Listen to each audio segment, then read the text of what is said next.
Hi, everyone. Welcome to House of Blue. I'm your host, Veronica Theodoro. Ever wondered what it's like to run a booth at an antique mall? I've bought some of my favorite furniture from these places, and every time I go, I watch vendors restocking, rearranging, hauling in new finds, and I think, what is that life actually like? About a year ago, on a total whim, I applied for a booth of my own. I had just interviewed Susan Barrett for the podcast, and during our conversation, she talked about the two booths that she runs at the Warson Woods Antiques Gallery. I thought, why not me? I could run it in my spare time and on weekends just for fun. Well, there was a 6-month wait list, and I never got a call. But it's probably for the best. With a busy family life and a demanding full-time job, where exactly was I going to find the time? So instead, I tracked down two vendors who are absolute pros at their jobs. Jen Farley owns Persnickety by Jen Farley in Alton, Illinois, and recently expanded into a booth at the Hill Antique Market. Her style is eclectic, antiques meets contemporary. Sarah Staley owns Velvet Peach Vintage. She's been at the Hill since day one in 2019, plus at the Green Shag Market since 2024, selling to a mid-century to Y2K crowd with a totally different vibe from Jen's. On today's show, we have two vendors, two styles, one mall. This episode of House of Blue is sponsored by Cardinals Nation Restaurant and Bar. Since we're talking about vintage and antique shopping today, I thought I'd share my personal best tips with you. But first, some exciting news. The scaffolding is finally going up around my house. The workers showed up somewhat unexpectedly one morning last week after catching a glimpse of a few guys in hard hats unloading stacks of metal tubes and carrying them across my front lawn. I put two and two together. Turns out this wasn't just exciting to me. Two neighbors soon texted me to celebrate. It means their houses are next. From inside the house, I could hear the workers problem solving all day long, throwing around words like anchor bolts and brackets. I never thought about how long it takes to build scaffolding or how much of a puzzle the whole process is. Do I care that my driveway's unusable for the next couple of months? Or that I keep coming face to face with workers while I brew coffee or work from the dining room? Not at all. It means we're inching closer to the new roof. The Ludovici clay tile has finally arrived in St. Louis, and the feeling of progress is incredible. So now on to my tips for shopping antique malls. Number one, go often. Inventory changes constantly, so it's worth a lap even if you're not looking for anything specific. Number two, I appreciate the if you love it, you'll find a use for it philosophy. But if I lived that way, I'd need a warehouse. Better to ask, does it serve a purpose in my home today? If a vendor's in the booth, strike up a conversation. They know a lot. And if you're hunting for something specific, they might help you track it down. Know your measurements and take photos. I keep folders on my phone organized by room, so I remember what I've seen and where I would put it. And if you love a piece, but not necessarily the upholstery or the finish, don't walk away. A good upholsterer or decorative painter can transform it. A pair of chairs with good bones can become anything in the right hands. Your home is a place to tell your story, and there's more than one way to get there.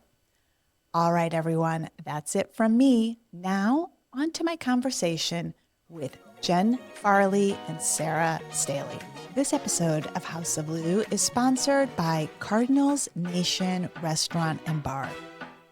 Cardinals Nation Restaurant and Bar is open year-round and is the perfect hangout spot in Ballpark Village. Their menu is a home run, too. Every dish is made to satisfy even the biggest league appetites. Check out their current menu and reserve your table today at cardinalsnation.com. Welcome to the podcast, ladies. Thank you. So good to see you. I've never had the opportunity to meet either of you in person, so this is great for me. Thank you for being here. I also wanted to share that I am wearing vintage today. This was my grandmother's silk blouse, I think from Blouse Craft USA, probably 70 years old. And as a little girl, I remember her wearing it just to show that somehow I always tend to either compliment, mirror, or reflect my guests completely unintentionally. So loving vintage and, of course, antiques. Excited to talk with you, and let's get right into it. I am curious, as someone who shops antique malls and vintage all the time, what is a typical day like for you? Sarah, why don't you start us off? I like to joke that 80% of selling vintage is cleaning. So there is so much that goes on behind the scenes before we can bring everything to our booths. But something that's great about the business is no 2 days are ever the same. But in a typical week, I'd say I spend time sourcing, which is objectively, I think, the most fun part of the business. But then there's all that non-glamorous but necessary work that goes on behind the scenes. So cleaning, prepping, tagging, fixing, all the admin that a small business requires, like managing your inventory, and then social media and marketing.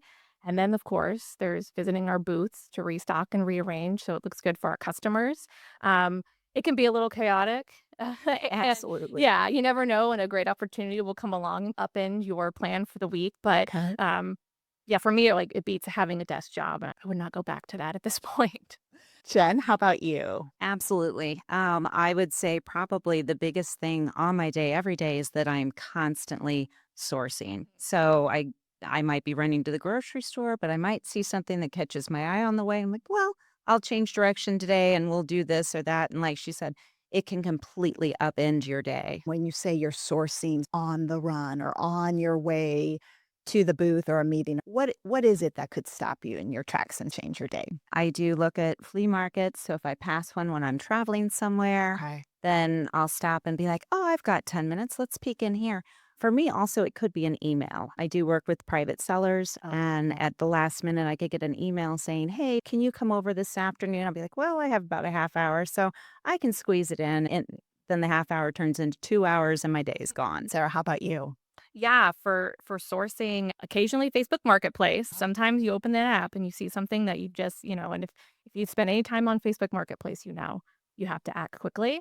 But yeah, I'm a big estate seller. I love estate sailing. And so I check apps for that. And if there's a great sale that's like happening in the middle of the week, unexpectedly, or a pop-up sale, you have to go to it because you have to keep those booths stocked with new goodies for everyone. And I imagine that's part of the urgency of your work. How often are you refreshing your booths? My booth at the Hill, I try to get over there once or twice a week, Okay. even if it's only for a 15-minute pop in. I am back and forth a lot. I am in St. Louis a lot. So when I'm here, I try to stop in and just tweak a little here and there because it's amazing. Just changing some items around in your booth can make all the difference and make it look completely different than it did even the week before. Knowing what pieces fit together and what would be appealing to someone else. That's something I'm sure you've had to spend some time learning or practicing. How do you determine what looks really sharp together? I was very fortunate. I grew up next door to my grandparents, and she had impeccable taste. And so I spent a lot of time at her house. She'd actually let me rearrange all of her items and play shop when I was growing up. Oh, My mother could not believe that she would let me touch some of the items that I did.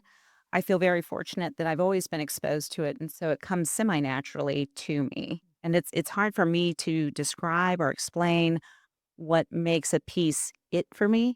I just know when I see it, it kind of speaks to me. Yeah. I totally get We that. have the eye. We call that having the eye.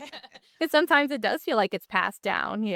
I also came from a family that, very dialed in to like being creative and style and design. And for me, the merchandising and the curating have grown together. And I feel like I've learned so much about merchandising having my booth because I started online, which is a very different situation. You don't have to create a whole scene for people. So it's been fun to get better at that and to learn how people respond to what you do. And the funny trick of like just move something a Yeah. little bit or put it right in front of people's faces. Yeah. All of a sudden, something that's been sitting there for months just goes. Interesting.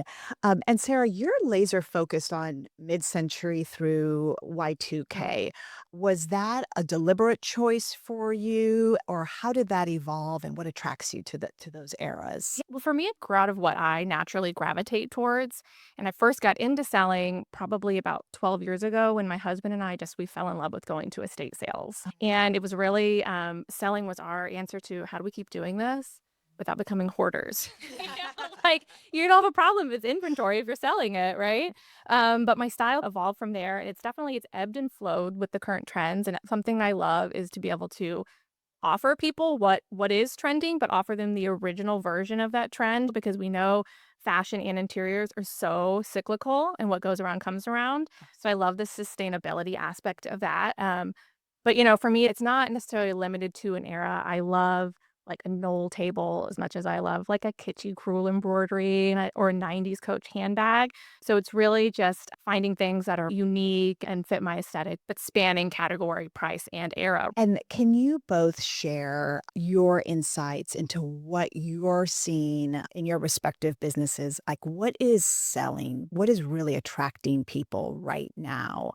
I would say art. Art. Art. Everyone is really wanting original artwork. It doesn't have to be from someone famous, but just that because it's unique, it's different, and nobody else has it. And everyone wants to be individualized. They want to share who they are through their homes. And I think because there's so many different styles and mediums of art, people can really find something that becomes them in their homes. They're sort of like on a journey a little bit to discover Yeah. what is appealing to them. Sarah, how about you? What are your clients gravitating towards? I totally agree with art. It's such a great way for people to add a unique touch to their home. I'm also seeing, we were talking about this before we started recording, watches. We're all wearing our little dainty watches today. That's very on trend. And that's something like I can literally not keep stocked. That was an unexpected thing over the last year and a half or so. And then another thing that I cannot keep stocked is 90s and early 2000s Coach handbags. Yeah. The Yes. style, the quality, it is unbeatable, and people are really coming back to that, and I had someone buy 2 from me recently, and she was just like, "These are the best bags I've ever had," and I'm like, "I know, they don't make it like that anymore." Yeah, and the price point for those my gosh. bags, the quality that you Yeah. get, the history, you just can't beat it. Yeah. Definitely. Where do you find vintage Coach bags? Estate sales, Okay. flea markets, private buying sometimes. That's how I've been getting them lately. They're hot, they're hard. Facebook Marketplace, you're not gonna get them. But yeah, I'm always on the lookout for them, and when I find them, it feels very special. And how about art? Where are you sourcing art? Like she said, here, there, and everywhere. I like to say my pieces find me. So because they know that I'm going to help them find their owners. I think pieces have a personality. I think they have a life of their own. As far as art, just everywhere that I can look through private sellers, through estate sales, through just seeing something on the side of the road. Hey, Yeah. what are you doing with that? Oh, I can take that for you.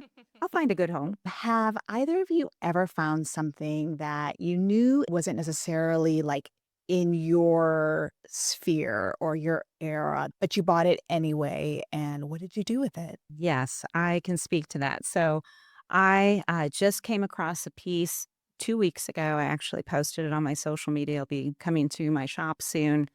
It is a fantastic driftwood lamp from Oh, yes. 1950s to 1970s era. Okay. It's not normally something I do. I tend to stick to things that are more timeless with a pop of whimsy here and there.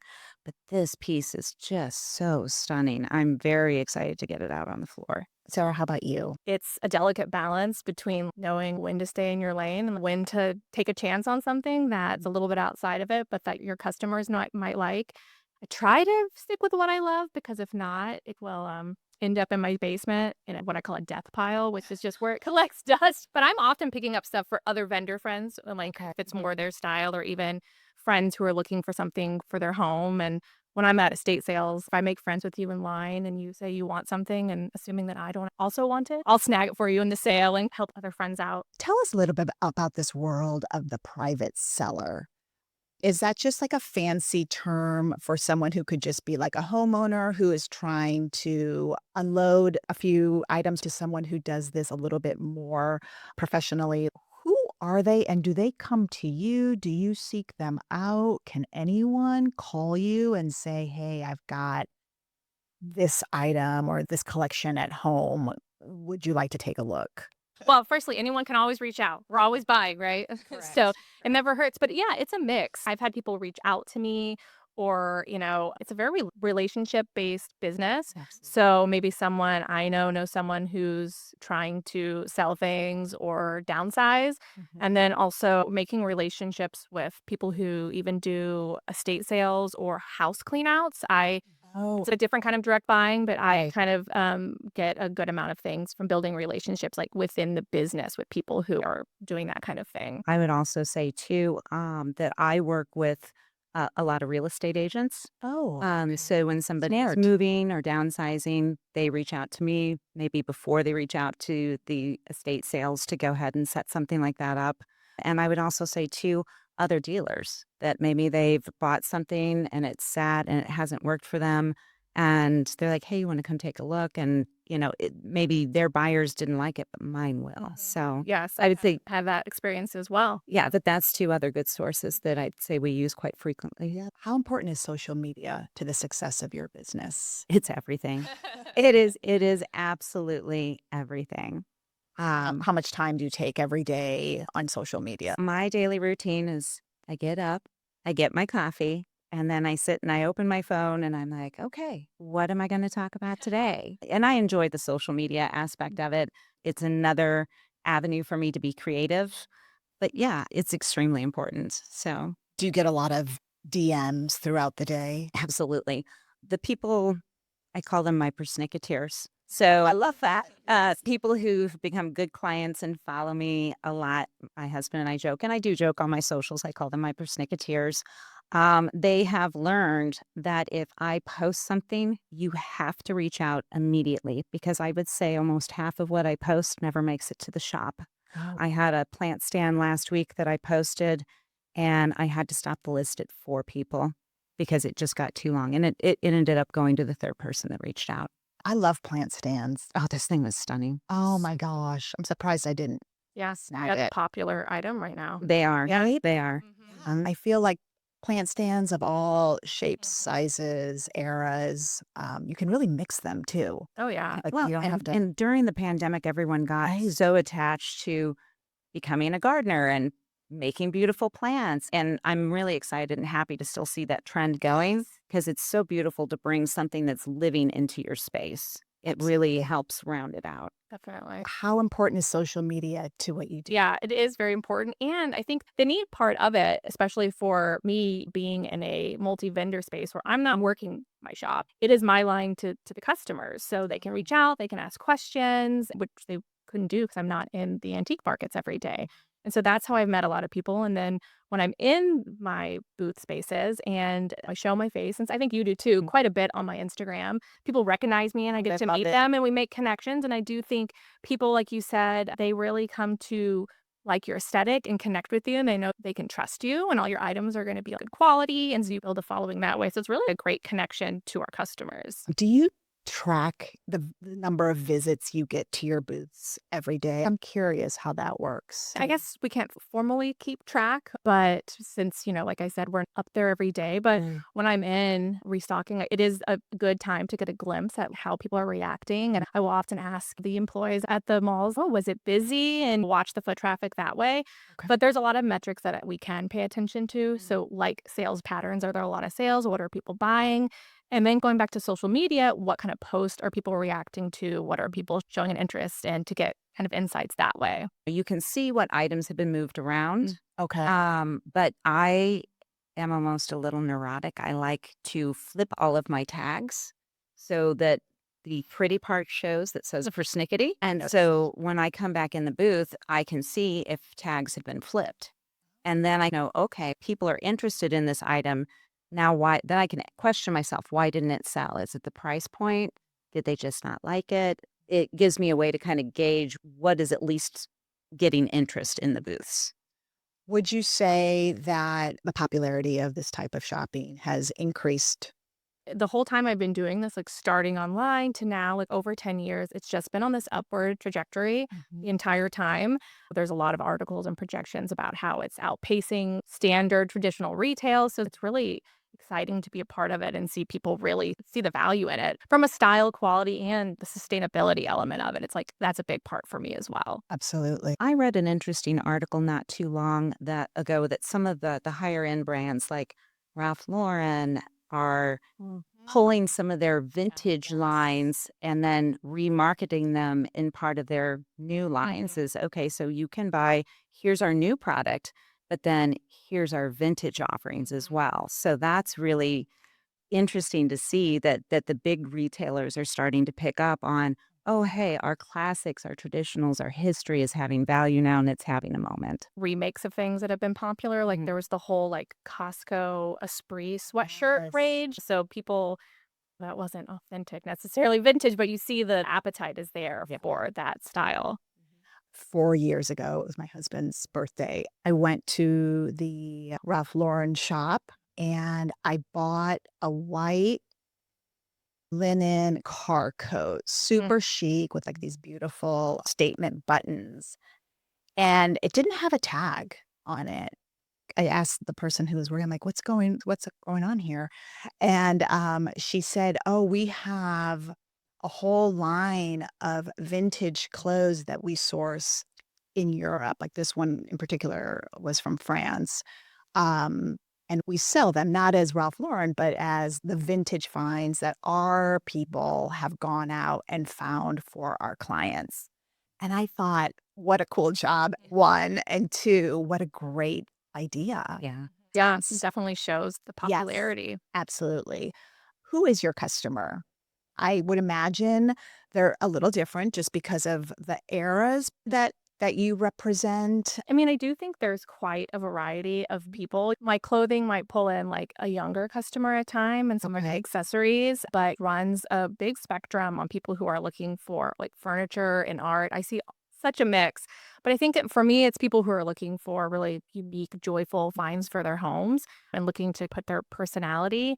And I think we might not have the exact same customer, but it's probably like a Venn diagram. There's quite a bit of overlap, and maybe someone who's not into like my more mid-century or funky aesthetic, they might be into my jewelry or my handbags and then bop over to your booth and find a great antique. People mix styles in their home. So I think there's a lot of overlap that happens. Yeah. Yeah. I would agree that there's a lot of crossover. I don't necessarily think that I have just one type of client. I think I have a very traditional base for my booths and my shop, but I also feel that I'm pretty eclectic and I bring a little bit of everything in and mix it all up. So I can't say that I have just one particular customer that comes and this is what they look like. It just doesn't work that way for me. Let's say like someone who's just beginning to shop vintage or antiques walks into your booth. What are their questions typically? Do you find them curious about craftsmanship, or is it the legacy of a designer, for example? What sort of questions are they asking you that tells you something about where they are in their antiques vintage journey? I would say that a lot of them ask me about the history and where it came from. So I think that's a unique thing. I think it shows that people are trying to discover themselves, which I think is so fun I and do so too. great. Sarah, how about you? I think someone who's like newer to shopping vintage and antiques, the first thing they ask is, where do you get all this stuff? Yeah, that's a very popular question. But then, like you said, Jen, like the history, I think people do like that connection. And sometimes I'll share beyond just, oh, this is like a designer that you may know, like Noel. I'll share, oh, this came from a really wonderful home and all it was all from a single owner. And I love art. And I also love when I sell like amateur art. So hobbyists, like I've been in estate sales that are full of paintings that just the homeowner did, and they weren't like a known artist, but they were very talented. And Yes. so to kind of share that this was like someone's lifetime work that we framed and like giving it a life. So those tidbits are nice to share with people. Sarah, do you ever see yourself expanding into a brick and mortar? Is that something that's on your radar? Yes, it is always something that's in the back of my mind. It would be a dream to have my own space, but it's a big leap. And I really respect the people who do it. And I'm always thinking about it. But there is a lot of advantages to being in an antique mall, which is I don't have to run the shop. So I have more time to be out sourcing and doing all that behind the scenes work that we were talking about. Yes. And I also really love the community of being part of a multi vendor space. I think of the people who work there and all the other vendors as my coworkers, so I would miss that. But that being said, like, yeah, if anybody knows of any good retail spaces coming up, reach out to me. Yes. And Jen, you operate both booth and a shop of your own in Alton, Illinois. How do you balance the two? And what's that been like for you? It's a little crazy at times, but I absolutely love it. I love it so much. And it's the nice balance has been doing the booths over here in St. Louis because it's less of a burden on me because there's somebody there to sell it. There's somebody there to man it. So it's not quite as difficult as I thought it would be to do all of it. But yeah, brick and mortar's fun. You should do it. Join the club. I want to be part of the club. Yeah, we'll see. But yeah, I think having multiple like channels essentially, like for me being in the Hill and the Green Shag, and then doing a little bit of online still, like it really helps to have a healthy balance where if one thing is maybe not having as good of a month, the others might be doing better. So it's a big part of making this career work, I think. I'm curious how the two of you balance what you show in the shop, for instance, Jen, and Sarah, what you take to Green Shag as opposed to the Hill Market. The shop tends to have more larger items, a bigger feel, whereas my booths, I tend to try to do more smalls just because Okay. they're easier to transport and get there. Got it. Got it. Okay. Sarah, how about you? Between the Hill and the Shag, again, there's an overlap in customers, but the Green Shag is much more mid-century modern focused. Okay. And then the Hill, I think, has a more eclectic vibe. So I can stay in my aesthetic, but curate based on what customer I think goes to which mall more. And then at the Green Shag, it's going for furniture. So a lot of times I take my larger furniture pieces there. At the Hill, I might focus more on accessories. And it's nice when I have a couple different like color stories or vibes going that I can Oh. merchandise them in different spaces to make it feel really cohesive.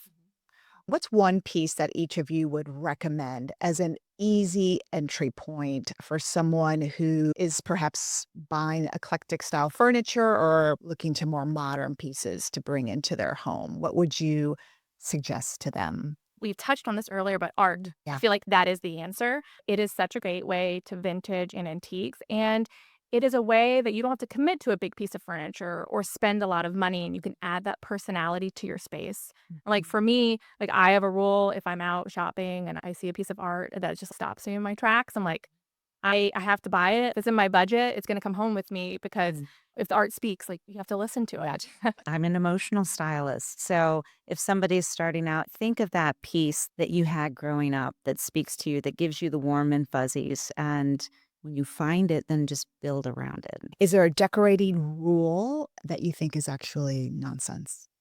Rules, no, but I have a hot take, I Okay, think, okay? This is very mid-century modern focused, but I think mid-century modern furniture with, like, laminate tops, I think it gets a really bad, unfair rap. A lot of people overlook it because it's not solid wood, but it's actually, when done well, it's such a durable Mm. pieces to have in your home, and actually, like, back in the day, when they were making these pieces, it was like a new technology to have this laminate top that stood up to water rings and scratching and life, and even higher end furniture manufacturers offered it as an option to their customers. So that's kind of like my hot take is like people always ask, is the top solid wood? And I'm like, no, but it's laminate. And you don't have to worry about your friend's boyfriend coming over and like putting his sweaty glass on your new mid-century modern dresser and ruining it. Like embrace the laminate where it makes sense in your life. Oh, great hot take. I love that. Okay. Jen, how about you? Trends and being matchy matchy. I do appreciate matching. I'm very into a balance, yin and yang and right and left, but it doesn't all have to match.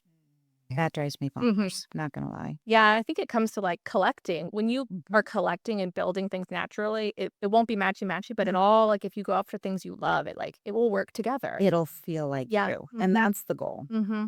I do think, like, thinking about what really appeals to you, right? What calls your name when you're shopping, that is a sign that it's right for you, regardless of the era or the style or whatever it might be. Right. Okay, last question. If you each had to describe the other's booth in one sentence, what would you say? I would say fun, young, and hip. Oh, Love it. I love that. That's what it is. 3 words, not really a sentence, You're but describing me? No, it's you too, you too. But yeah, I mean, why mince words? That's what Oh, it is. thank you. Yeah, I think your booth is like a space when you step into it, you want to explore. You want to open like every drawer, look around every corner, and it's like walking into someone's home they've built over a lifetime. It's just full of really beautiful, whimsical treasures. What a great way to end our episode, ladies. Thank you so much for such a lovely conversation. Thank you for having us. Thank you. And now, on to these views. Civil Alchemy in Webster Groves is offering its latest seasonal floral arranging class on August 20th from 5 to 6:30 p.m.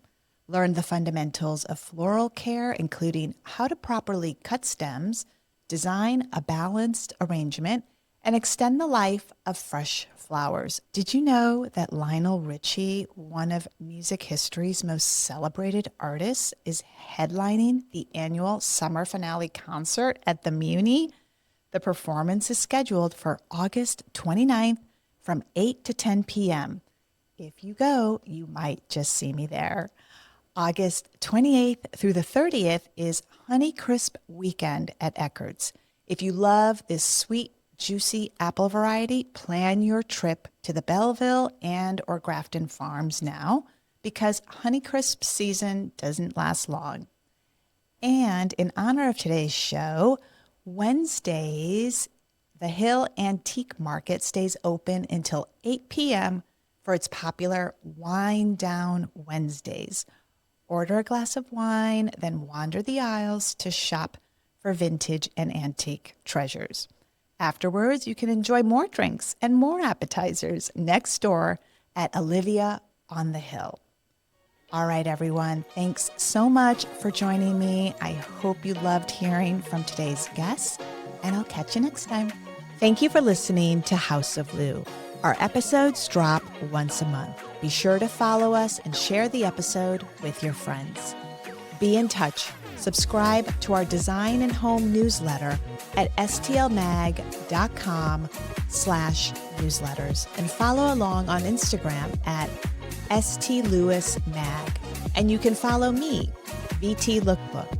If you like what you've heard, show us some love by rating and reviewing us on Apple Podcasts, Spotify, or wherever you choose to listen. We'll see you next time, and just remember, there's so much to see in St. Louis if you know where to look.